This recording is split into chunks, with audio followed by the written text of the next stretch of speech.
કપાસનો ભાવ થોડો ઘણો વધે એટલે ટેક્સટાઇલ ઉદ્યોગને જાણે ચડ ઉપડે છે।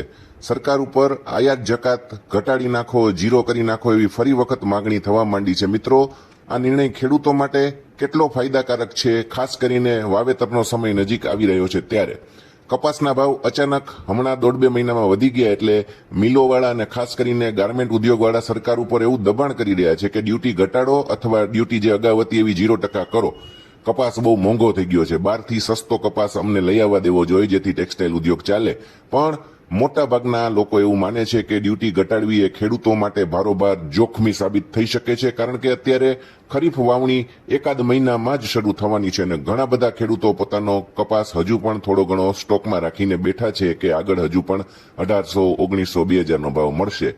અંદાજે 10% જેટલો કપાસ ખેડૂતો પાસે હજુ પણ આખા દેશમાં હોવાની ધારણા છે। એવા સમયે જો આયાત જકાત ઘટાડી દેવામાં આવે કે આયાત જકાત કાઢી નાખવામાં આવે તો ભારતમાં સસ્તો કપાસ આવશે, તો જે કપાસ પડ્યો છે એના ભાવ પણ તૂટી જશે અને નવા વાવેતરને પણ જબરજસ્ત મોટો ફટકો પડશે।